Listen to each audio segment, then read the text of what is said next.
Killer Combo!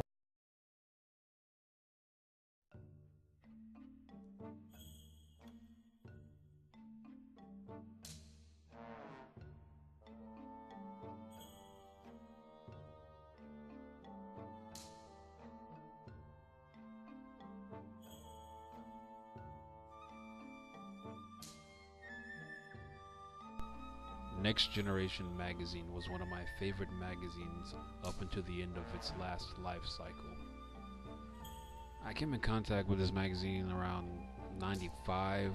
I think my father actually ordered an issue just to see what it was about. He was into electronics at the time, and he ended up giving the first 5 free issues to me because it was more focused on gaming and not just electronics. It was back when the Jaguar and the PlayStation was first coming out, and it was a very interesting time. I kind of just wanted to shed some light on this magazine in case some some people have never heard of it. It should be considered, or at least a part of gaming history, because pretty much when this magazine ended, a whole new era began in the gaming industry. So many of the people that actually worked on this magazine went on to go to, I think, the Dreamcast magazine, which was another one of my favorite magazines, gaming magazines. Uh, One of my first favorite issues is the one on the console wars. You know, who's gonna win and who's not gonna win. You know, typical stuff. But it was pretty exciting at the time.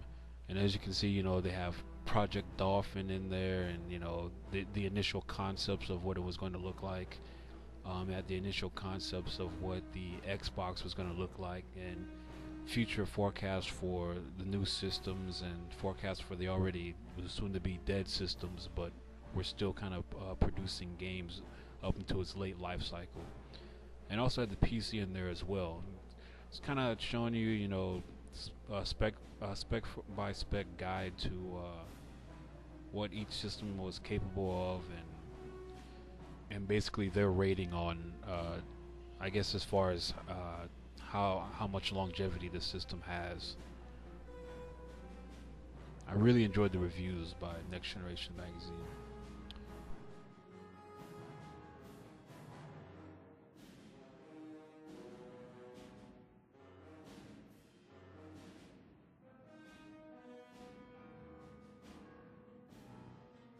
Another one of my favorite issues was the Metal Gear Solid one. I'm pretty sure you guys saw a glimpse of the front cover there. I think that was one of the first excellent screenshots I had seen of the game. I mean, because these guys really got good screenshots of a lot of the games. I mean, good. I mean, very vibrant colors. I mean, you could tell these guys took the magazine very seriously, but not too seriously. But the actual visual content of it. I mean, this issue had me pumped. I think I had borrowed the PlayStation magazine video demo right after this because I think a friend had got it. But man, it just looked amazing at the time. I mean, even the screenshots now, the way they present it right now, I mean, it still looks amazing. Great interviews by this magazine.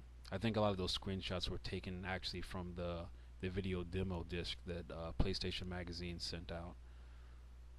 I remembered various times just sitting in class and reading over these books with another gaming buddy of mine. He subscribed to the same magazine as well. We really loved the review system and the catalog that they made. I'm not sure if they were one of the first to actually go in depth like this, as you can see on screen. But again, very detailed, very professional. I really miss this magazine, but they're not magazines are pretty much done now. It's not going to be. It's not ever going to be the same.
Zone of the Enders preview in there.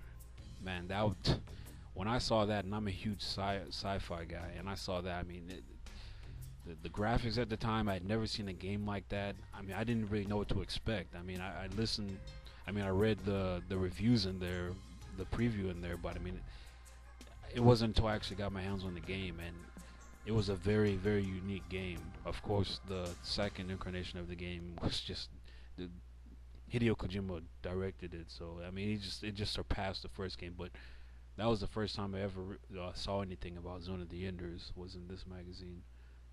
And another, it's pretty much a fun issue for me, was the bouncer one. One of the more disappointing games on the PlayStation 2, but man, did that game look pretty. And this magazine really showcased that. The preview in there was pretty good. I mean, they only could go by. I mean, it's pretty hard to go into detail about the actual game that they played. I mean, I don't.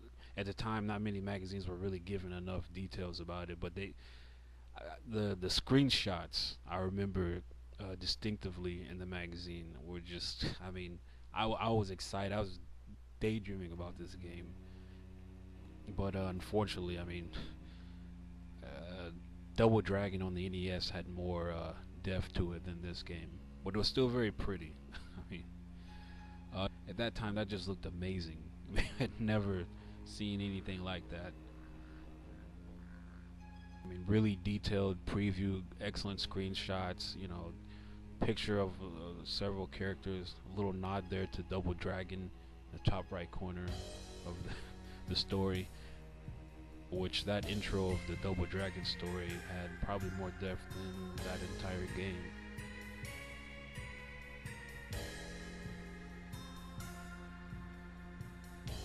And then another one of my favorite issues that they put out was the Devil May Cry preview segment.